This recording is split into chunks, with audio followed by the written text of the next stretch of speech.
Now, ladies and gentlemen, I'd like to show you exactly how I kicked the smoking habit.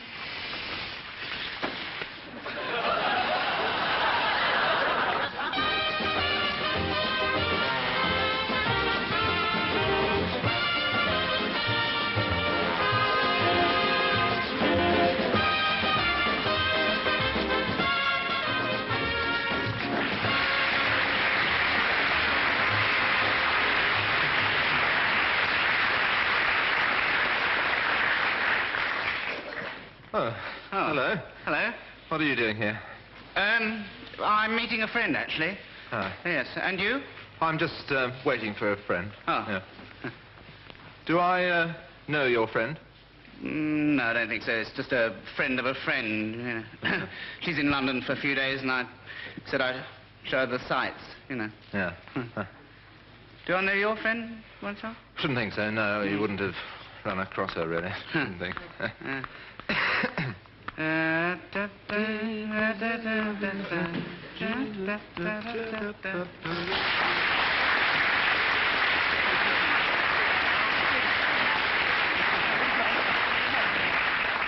Well, is everything ready? Yes. I booked it. I just got to get the key. I've just got to get the key, you know. Well, all right, I think you better get it. We don't have much time. Wouldn't you like to have a drink before we, you know, No. Let's get to it. I'll get the key. I'll just get the key. Excuse me, I booked a room in the name of Smith. I booked a room in the name of Smith, actually. And that's Mrs. Smith over there. How long will you be staying? Oh, about an hour, I should think. Hour and a half, possibly. No. Not long. Not long, no. Well, let's get going. Porter? Oh, there's no need to... Will you take care of Mr. and Mrs. Smith's luggage? Thank you very much. The rest will be up in a jiffy. Thank you.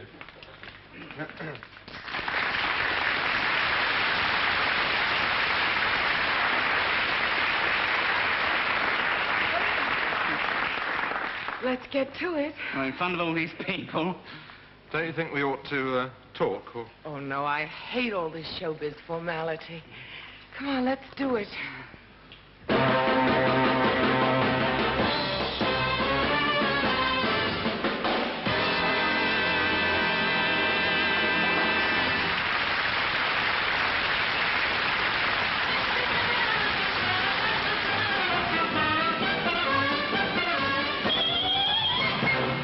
Next act, please. How do you do? Your name? My name is Plunger Jarvis, and this is Estelle, my exquisite assistant, direct from a sensational season at the Moulin Rouge. I understand you have an act which might interest us here. I most certainly do, yes. The name Plunger Jarvis is, of course, a bit of a giveaway. As you may infer from same, I plunge. You are a plongeur. Je suis un plongeur, as the French have so aptly dubbed me. Could you describe your act? I could and will. Firstly, Estelle, my exquisite assistant, blindfolds me. No mean moment in itself. I imagine not. I imagine not. Then, I climb to the top of a 500-foot pole and dive headfirst into this bucket of petroleum, which has been ignited by the exquisite Estelle. You dive 500 foot into a bucket of flaming petroleum. I plunge into this flaming bucket. Well, it sounds the sort of act which might interest us. Could I see it? Most certainly you can. Estelle, the blindfold. Oh, Watch it now. Thank you very much. This, I imagine, is what you call the boring part of the act. This is the bit you have not been waiting for. Yes. Ladder, please. Bucket, Estelle. Thank you. Top. Right. I shall now get up it. Oh, blimey. Here You're I very agile on the ropes, I must say, Mr. Jarvis. So, yes. Must take a lot of training. Takes a lot of straining, too. Right. Oh. These 200-foot poles you've got aren't my style, you know. I like the 500-footers, you know. Prefer a bigger one, do you? Oh, yeah. I'm sure we can get one in for you. Blimey, my ears are popping a bit, aren't you? Right. Estelle, would you place the bucket in position, my dear? Start. 2 inches to your left, sweetheart. Thank you. Now, ignite the petroleum. Give the signal to the timpanist. Plunger, Jarvis. Here's plunger.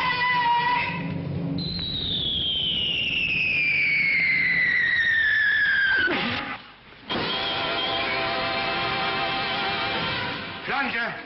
Now I'll call you that. I've got to tell you that's a sensational act. Thank you. As far as I'm concerned, you can start work tomorrow. What do you say to £200 a week? No, It's a special act, Mr. Jarvis. I agree with you there. £300 a week. not interested. Breaks my heart to do this, really breaks my heart. But I'm willing to offer you £300 a week, and that's my final offer. Stuff it. Mr. Jarvis, I must have you.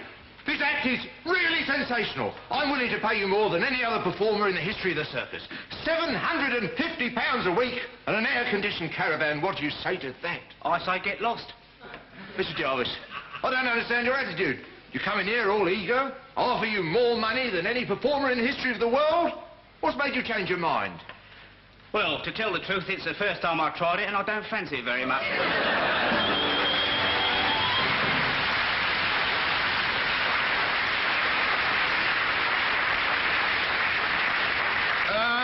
Could we have the next act, please? Mr. Mel Tormay.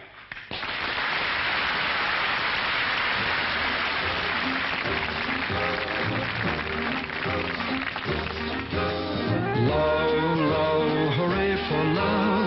Who was ever too blasé for love? Make this a night for love. If we have to fight, let's fight for love. Some sigh and cry for love. How about in Paris, they die for love.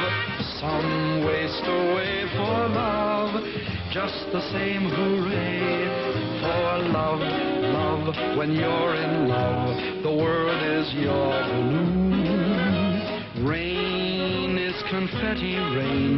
The moon is a lantern moon. Glowworms are footlights in the clover, 'cause they know life's a bang-up show. Why should it irk us? Ain't it a circus? Yours is the gate that swings to clowns and Tinkerbells. Yours is the hope on wings, the children on carousels. Yours is the earth to play with on a summer afternoon. 'Cause when boy meets girl, the world is a toy balloon. And if that ain't love, if that ain't love, then God did make little green apples, and it don't rain in Indianapolis in the summertime. There's no such thing as Dr. Seuss or Disneyland, and Mother Goose is no nursery rhyme. Say the word and be free. Say the word and be like me. Say the word I'm thinking of. Have you heard the word is love? It's so fine, it's sunshine, it's the word love. Let there be love. Love makes the world go round. Love makes the world go round. Somebody soon will love you. Love makes the world go round. If this isn't love, the whole world is crazy. If this isn't love, I'm daft as a daisy. With moons all around and cows jumping over. With bliss, and I'll eat my hat if this isn't love. If this isn't love.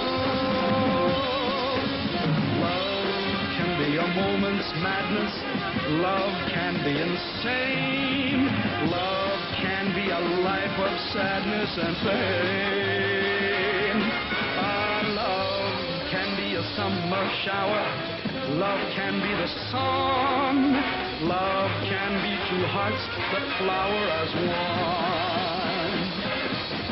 It can be fine and free, but that kind is not so dying ember. Love can be a flame. Love pledged in September may be dead by November. You may not even remember her name. Our love can be a joy forever or a dirty shame. Love is almost never, ever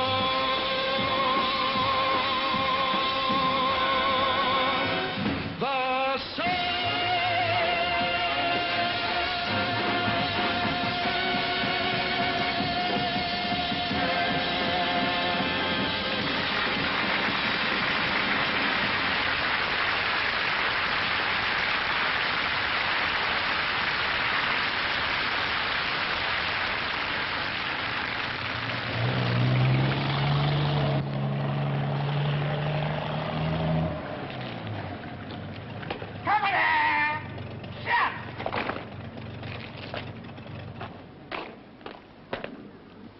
Morning, Sergeant Major. Morning, sir. Stay on the melodies. Sir. Come on. Stand there. Right, men. We're here this morning to demonstrate a new drill to detect the presence of rain. On the command, lie, companies will assume the position known as prone. That is to say, face forward on the ground, palms uppermost, in line with the seam of the trousers. Companies will then be asked by numbers the question, are you feeling the speckles? Speckles, of course, refer to speckles of rain, which may or may not be detected on the palm. Should speckles be detected on the palm, the answer to the question should be feeling the speckles first. Should no speckles be felt on the palm, the answer should be not feeling speckles, sir. Right, step clear. Clear, rather. Any questions? Sir, how's your Aunt Mary's buttery going? Extremely well, thank you, Sergeant Major. Carry on. Sir. Come on now. Shut! Come on now. Wait for it. Come on now. Lie. Number one company. Are you feeling the speckle? Number two company. Are you feeling the speckle? Number three company. Are you feeling the speckle? Number four company. Are you feeling the speckle? Right, Sergeant Major. Of the verdict. Four companies feeling the speckle, sir. Zero companies not feeling the speckle. I see that's 4 companies feeling the speckles and 0 companies not feeling the speckles. Well, look lively, Sergeant Major. Get the men in. Must be pouring down. Get it, sir. Company!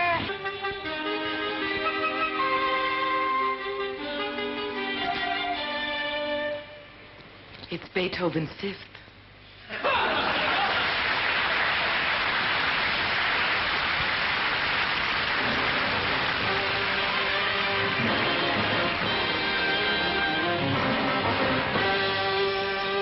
Good evening.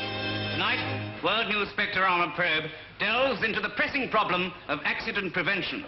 And tonight, our expert on accident prevention is Mr. Alistair McCrae. Good evening. Good evening and hello, fans. Oh, dear. Yes, I'm perfectly all right. In fact, this is a classic illustration of the fact that 90% of all accidents occur in the home with normal domestic appliances. So, rule number 1, stay out of the house as much as you possibly can. Sleep on the lawn if it's within you, you know. Yes, yes. What sort of accidents do occur in the home? Well, let me give you a few do's and don'ts. If we could have a picture, please. This is my first wife, Muriel. Now, I wonder if you can spot this week's deliberate mistake. Well, she appears to be having a bath, and at the same time she's ironing a shirt using an electric hairdryer and watching television. And waiting for the electric toaster to pop up, thus risking the danger of electrocution. Well, wasn't this rather a dangerous scene to set up in the first place? Oh, yes, indeed. Fatal, as it turned out, for pure wee Muriel, because as she's getting out of the bath, she had the misfortune to be momentarily blinded by the flashlight of my camera, slipped on a cake of soap, and impaled herself on my tripod. Oh, dear, rest her soul, poor wee thing. I'm very sorry to hear that. Aye. How can one prevent this sort of tragedy? Well, let me illustrate it with a picture of my second wife, Frida. There she is, rest her soul, sitting in the bath, you see, doing all the electrical things, but having taken the vital precaution of allowing no water into the bath. Yes, very sensible. I noticed that you said about your second wife, rest her poor soul. Yes, Is she, yes, dead as a doornail, I think the phrase is. You see, in our safety-conscious home, we always keep the medicine cabinet way out of the reach of tiny children. And Frida, poor soul, had the misfortune to tumble off the roof when she's going up there for an aspirin. Terrible business, really. Frightful business. But getting away from this particular subject, could you tell us something about car safety? I could indeed. Car safety, yes. I wonder if you'd just allow me to take off my trousers. Oh. Well, it's very nice of you. I don't see what relevance it has to the particular subject in hand. Well, you will in a moment. I don't know if you've ever considered a situation in which you're driving along in a car Yes. on a rather slippery, wet road, you see. Yes. And you pause for a moment, swerve, and go straight into the river. Yes. Now, would you have any idea how to get out of that predicament? No. I wonder if you could help me off with my trousers. There's a good lad. Would you have any idea how to escape from a submerged car? I wouldn't, and I'm sure the majority of viewers wouldn't. Good heavens, me rubbish gone again. Come with me, laddie, and I'll show you. Right.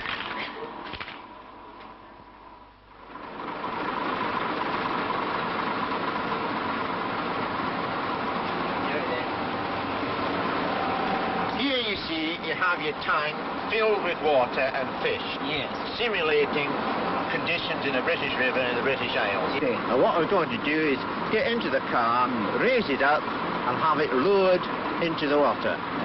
Right. I suppose there's no danger. Absolutely no danger at all. I've tried this hundreds of times with my third wife, Deborah. Rest her soul, I suppose. Yes, poor creature.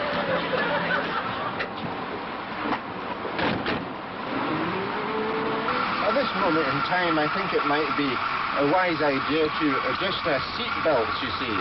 Fasten the seatbelts, yes, of course. Take every precaution. There we are.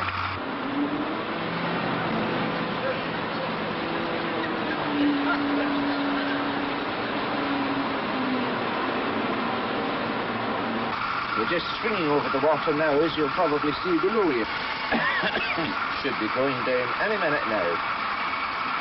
Here we go. This is the bit you'll enjoy, actually, when you find yourself hitting the water. Down we go. Here we are, you see, gently submerging towards the bottom of the tank. Now, I wonder, what's your first instinctive reaction? Don't scream! Never scream, because that uses up valuable oxygen. Remain calm at all times.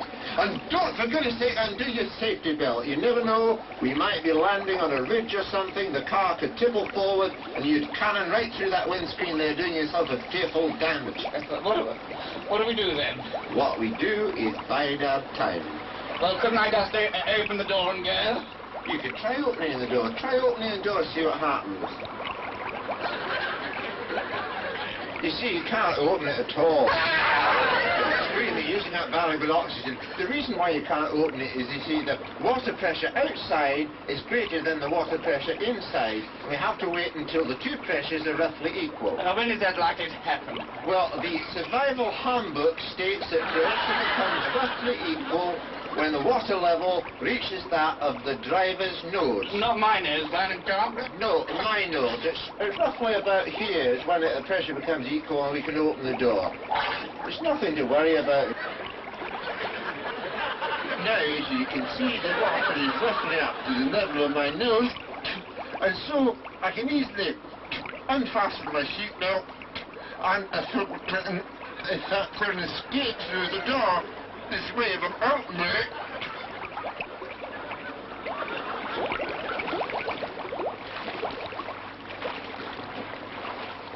And so you see, ladies and gentlemen, how perfectly simple it is to escape from a submerged car, provided you don't panic and you allow the water pressure inside to build up to the same level as the water pressure outside. It's all right, you can come out now. As I say, to prevent accidents, all you really have to do is keep your head. It's all right, you can come out. Excuse me one moment, I'll be back in a second.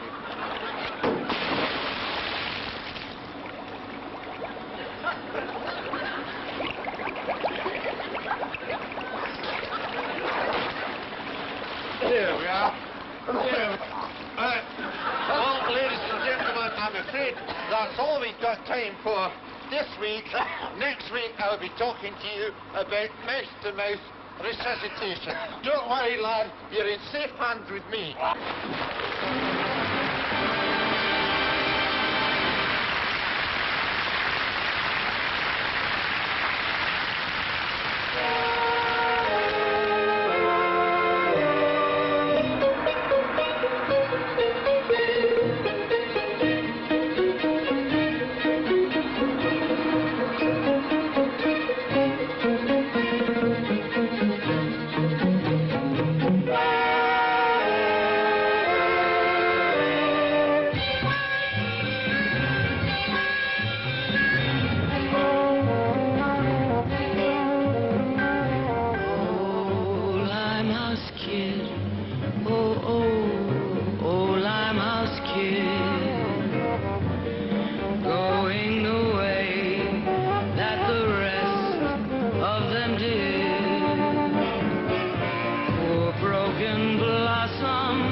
learned them in London. Those sad China blues, rings on my fingers and tears for my crown. That is the story of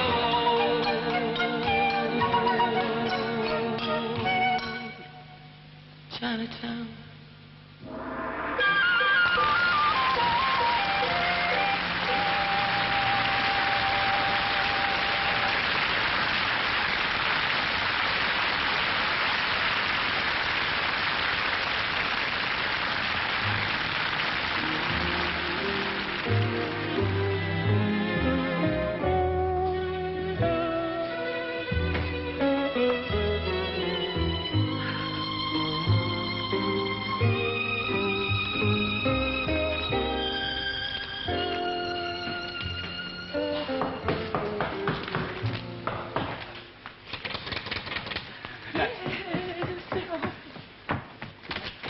Yes? Are you Mrs. Weeks? Yes. Yes, it's the correct answer and entitles you to let us in. Thank you very much. Oh. Thank you. Whoa, blimey, look at this then. Very nice place you got here, very costly trappings. Tastefully put together, isn't it? Very tasteful. Those curtains must have set it back a bit, I'd say. Is there anything I can do for you, gentlemen? Well, it's more a question of what we can do for you, isn't it? No, I meant exactly, who are you? Very profound question, Mrs. Weeks. Oh, that is a deep one. That is a deep one. Who are we? Why are we? What's it all about, Alfie? One of the big philosophical problems of our time now, Mrs. Weeks. No, I meant exactly what is your business? Reasonable inquiry, George. Fair question, fair question. We are representatives of the Pioneer Insurance Company, which was founded well over 10 minutes ago. Our card, Mrs. Weeks. Oh, I see. I'm sorry to disappoint you, but you see, my husband and I are really fully insured. Oh, that depends what you mean by fully insured, doesn't it? Oh, well, I mean that our policy covers every contingency, except, of course, acts of God. Oh, let me ask you, are you covered against acts of Cedric? I don't know what you mean. She don't know what you mean. Don't know what I mean. All right, let me explain. Supposing one day, God forbid, some lunatic were to come in here, start setting fire to your costly Chippendales and slashing your Picasso with a fish knife. Who on earth would do a thing like that? Cedric. And you see, the trouble with Cedric, the trouble with him, he's uncontrollable. I think you'd bear me out here, wouldn't you, Cedric? I'll bear you out on this. Uncontrollable, Cedric. I'm the only one who can sort of keep it in order. If I hadn't said to him just before we come in, I said, don't set light to her Chippendales. Don't slash her Picasso. He'd be at it now, slashing all over the place, banging things around. Well, I'd have got hold of your precious vases like this and just dropped them Just like that, he's dropping them on the floor like that. I'd have been doing that if my brother had not expressly forbade the aforesaid perpetrations. You see, the trouble is, he's a loony. A loony. Psychopath was the word Dr. Henderson used just before Cedric bunged him in the deep freeze, wasn't it? Well, why don't you gentlemen come back later and discuss this with my husband? Oh, well, now, that's the thing. Your husband, you see, he's been a bit tied up at the office. Hasn't he? I roped him to the duplicating machine. The duplicating machine. Yeah, there'll all be two of him by the time he gets back. Another actor Cedric, you see. Typical. Oh, that's nice. Do that again. I like that. Oh, I think I'd better go and make a telephone call. Don't you shift your elegant self, me lady. Cedric, what kind of a gentleman are you? Get the lady the phone. George, I'm sorry. How remiss of me. Good heavens, I do apologise for this. He's a bit of a tearaway, but there we are. You'll soon have it over here. Thank you very much. Now then, let's get the number for you. Would you believe it? What? Line's gone dead. Stanley. Bloody GBO. Just the sort of situation you must dread. Cut off from the outside world like this. Oh, I don't envy you in a situation like that. Oh, really? No. Let me tell you about Pioneer Insurance, all right? Well, I really do think we have enough insurance. Let me tell you about it. Look, let me ask you a question. For example, Are you insured against attacks by horrible, hairy, tarantula spiders? Oh, we don't have any tarantulas in England. Yeah, what she said. No tarantulas in England.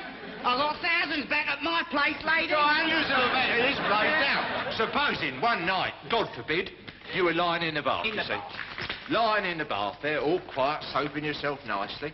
Suddenly, one of these horrible, hairy little monsters comes creeping up your drain and jumps on your neck itself. Now, we at Pioneer Insurance are geared for this contingency. You see, we could fit you out with an anti-tarantula warning system second to none. Nobody else makes them. We could come in here for £5,000. We could get all the equipment in, trip wires, pressure pads, infrared lamps, cotton wool under the sofa, all that kind of stuff. But what I would recommend, and I think Cedric would go along with me here, I'd go along with you here, George. what I would recommend is our personal security system, whereby, for a consideration, £5,000, we move into an upper chamber and exercise 24-hour surveillance against tarantula attack or any other contingency. Like what? Well, let's take the obvious one, 2B, Cedric. 2B. 2B or not to be, as they say. 2B, you're sitting at home, you see, quietly watching television, all snug with your husband, everything like that, just quite quietly. Suddenly, an orangutan, what's been bitten by a mad dog, sees the light on, comes in and starts seizing hold of your cushion. Yeah, seizing hold of it, you see, tearing it apart, pulling all the feathers out, everything like that. Well, under our system, Cedric and I will be downstairs in a flash with our anti-orangutan spray. All right, Cedric, that's enough, thank you. That'll do, thank you. The lady's allergic to feathers. Enough. Well, It's good, isn't it? well, I think that this insurance would be very advantageous. Yes, I'll just go and get my checkbook. Well, it's in your interest, isn't it, lady? You wouldn't do it otherwise. It's only in your interest. Oh, yes, of course. I mean, supposing that a rogue elephant, blinded by the London fog, came in through those French windows and started jumping on my piano. Something you must live in daily fear of. I do. Well, under our system, Cedric and I would be out in the drive, reasoning with it in elephant language. That is elephant language for Mrs. Weeks is not at home. Why don't you try next door, Jumbo? Well, oh, I think this is a wonderful idea. I'd go along with you there, Mrs. Weeks. Good. Now, when would you like to move in? Well, let me see. You give us your cheque for £5,000. Cedric and I nip back to the headquarters at Wilston, get all the equipment. We should be back here in about, well, half hour. Yeah, half hour. Half an hour, yes, good. Of course, then you will untie my husband from the duplicating machine. Yeah, both of them. Thank you. Well, that's very cute, Cedric, very cute. Thank you very much, Mrs. Dunn. Well, shall I show you to your quarters? Oh, that's very civil of the lady, isn't it? Yeah, it's very Very gracious, kind thank you very indeed. much. All right, then I'll ring for the maid. Thank you so Oh, much. it's very nice. Look, I like it. Well, thank goodness I had that bear trap installed.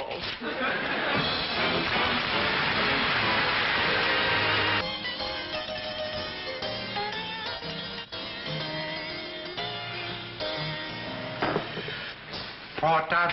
Hi, Pete. Nothing like a nice glass of beer. Nothing like a nice glass of beer, Pete. I had a terrible time last night, you know. But the usual trouble. Usual trouble. I got home feeling a bit tired, you know. Yeah. I got into bed, thought I'd get an early night, Yeah. and I was, you know, just about to drop off. You ought to get that bed seen to. It sounds dangerous. I was about to enter the realms of slumber Yeah. when suddenly my peace was shattered by an insistent bring, bring, bring, bring. What's that? That was my peace being shattered by the telephone going bring, bring. Oh, So I picked up the receiver and said, hello. best thing to do in the circumstances, Pete. I thought so. Yeah. I said, hello, and the operator said, I'm the operator, you see. Aye. Would I accept a long-distance call, reverse charge from St. Tropez? I said, I don't even know the fella.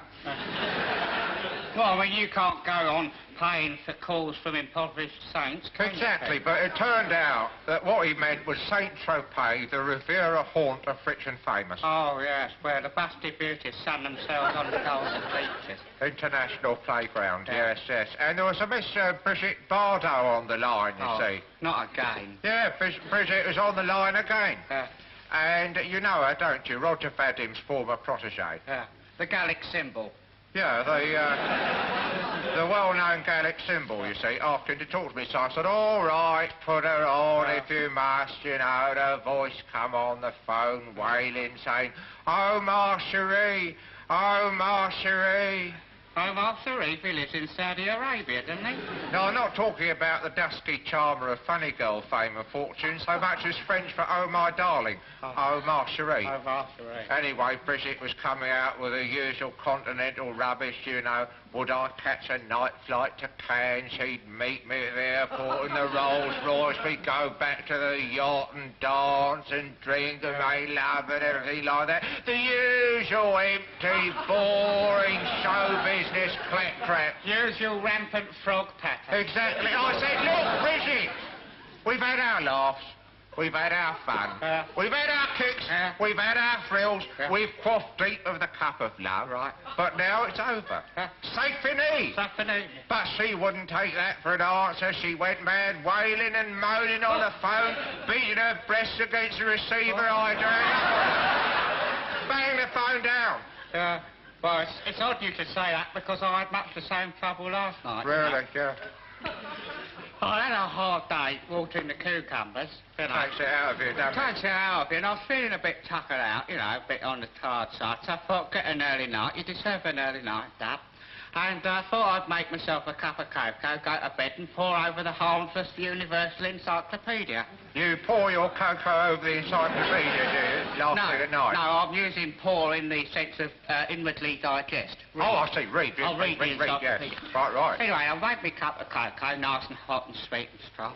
And I was starting up the stairs, and just about the third rung, I smelled this heady, sophisticated perfume, you know. I thought, you know, funny. Heady, sophisticated perfume. On the third rung. On the third rung. Yeah. You know, funny. That's a bit I thought, odd. well, Mrs. Woolley was in last Thursday for a cup of sugar, but it couldn't be hanging over from then, could It wouldn't linger on. No, it wouldn't. Anyway, I cast it out of my mind, went upstairs to bed, got into bed, and just sitting down last night, I heard a tinkle from the bathroom. I thought, oh, I've left the taps running. So I trot along to the bathroom. Blimey, this perfume's getting stronger and stronger. Stronger. Terrible whiff. And I burst open the bathroom door, and there she was. Esther Williams and 5 aqua lovelies frolicking about in my suds. Esther, at it again. At it again. Of course, once she clapped eyes on me, she made a pathetic attempt to impress me by doing backflips off the shower attachment. Sad, really, isn't it? Sad, pathetic. I said, Esther, Esther, baby doll, aqua love. I said, we've had our thrills. We've had our kicks. So much the same as what I said, Much did the you? same. We quaffed deep with a cup of love. Yeah. But, I said, as the tide runneth out, so does love. And I wish the hell you'd lot get out too. You used a watery metaphor for her, did you? Well, Esther's been in the water all her life, and I knew it'd get through to her, you know. Yeah. Of course, she went berserk. Of course she did. She started gnashing her legs together and wailing. She tore her rubber bathing cap to shreds. Of course, I threw them out, and they're dripping all over the place. Ruined the wallpaper. You threw them out? Yeah. That's the only thing you can do, you see. Well, of course, you have to be cruel to be kind, Pete. That's the point. Huh? You have to be very cruel to be very kind as well. Exactly, yeah. What are you doing this evening? Well, I thought I'd go to the pictures, you know, take me in the movie. That's a good idea. There's a Myrna Loy revival on the I always enjoy her.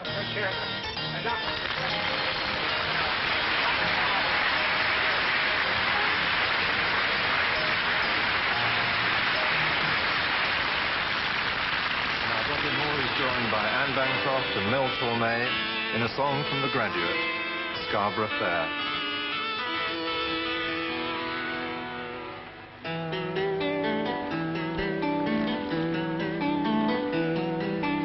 Are you going to Scarborough Fair?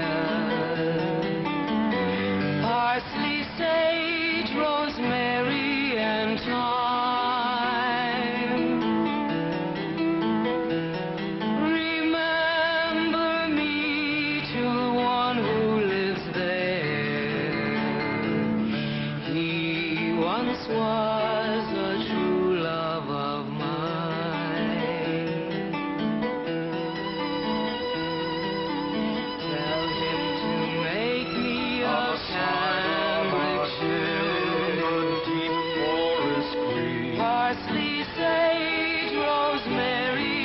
and time, once more crested broad, without no seams nor needs to wear. the child of the mountain, He'll be a true lover. sleeps unaware of the clarion call.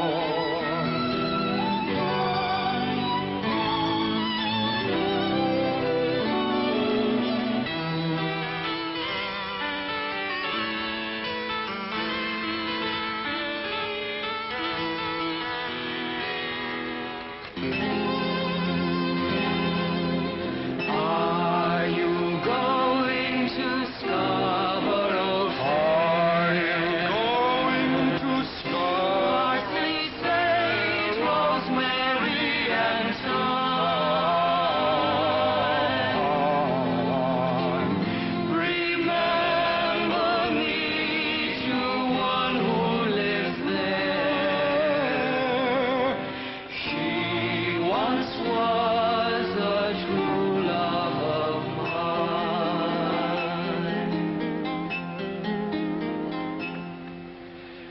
Are you going to Scarborough Fair?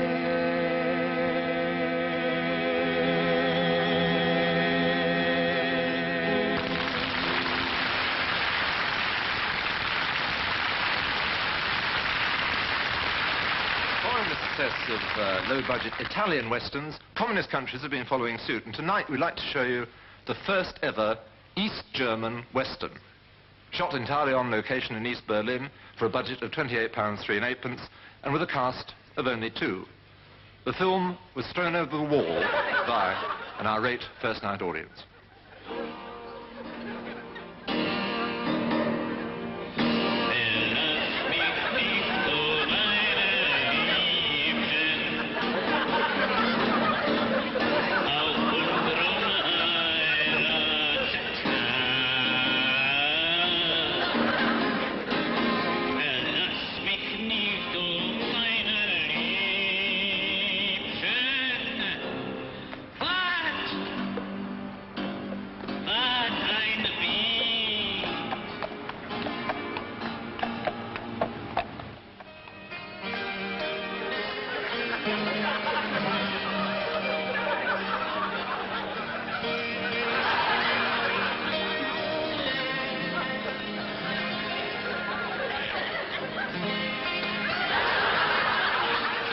Mach lustiger, Zucker. Oh, Kartoffeln. Ost ist Ost und West ist West und das Falsche wie West. Lass uns gehen, wo man kann stehen, im Frills und Blumen und Knopf und Dings, in Rings und Dings und Knopf und Baus.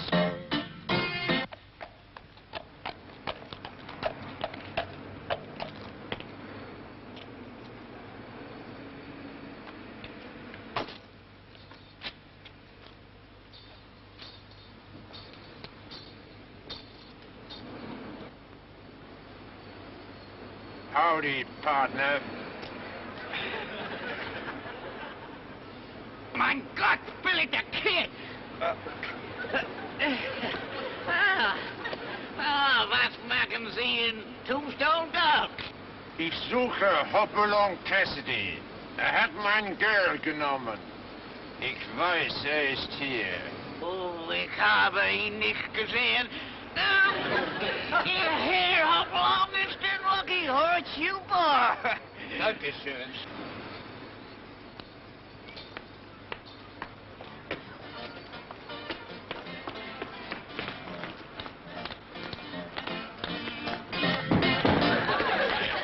Billy der Kid is in der Stadt. Gott sei Dank. Billy, endlich. Spielst weiter, du dummes Broad. Jetzt bist du mein Girl. Oh, Kartoffeln.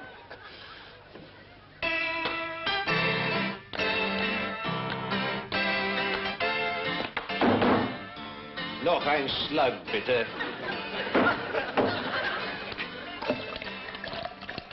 danke schön.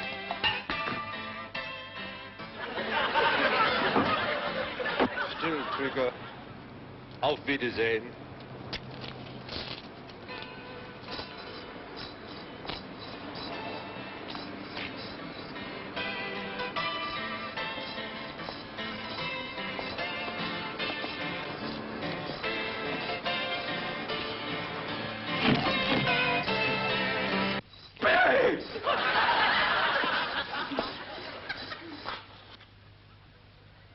Hi, Calamity, Baby. Oh, Billy, vergib mich. Fange mich. Der unverschämte, verdammte, feige Schweinhund!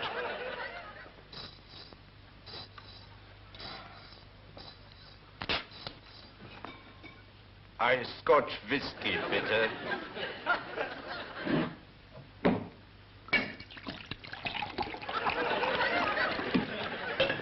Ich bezahle, Billy.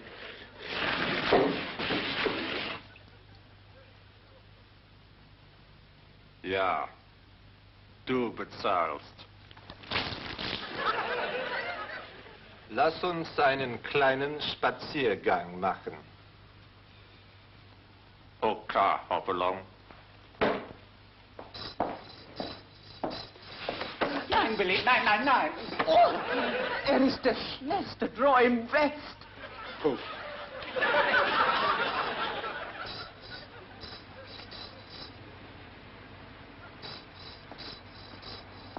Sind Black Jake und sein Gang von Banditen fertig? Ja, Gib ihnen den Signal. ja. Gut.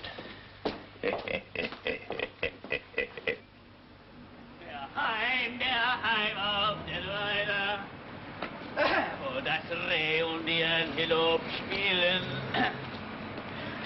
wo man selten hört ein unfreundliches Wort und Billy wird heute im Grab sein.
So verlassen wir die kapitalistische Gangsterreich von faschistischer, imperialistischer USA und finden Freiheit und Schönheit in die demokratische, sozialistische Paradies von Sibirien.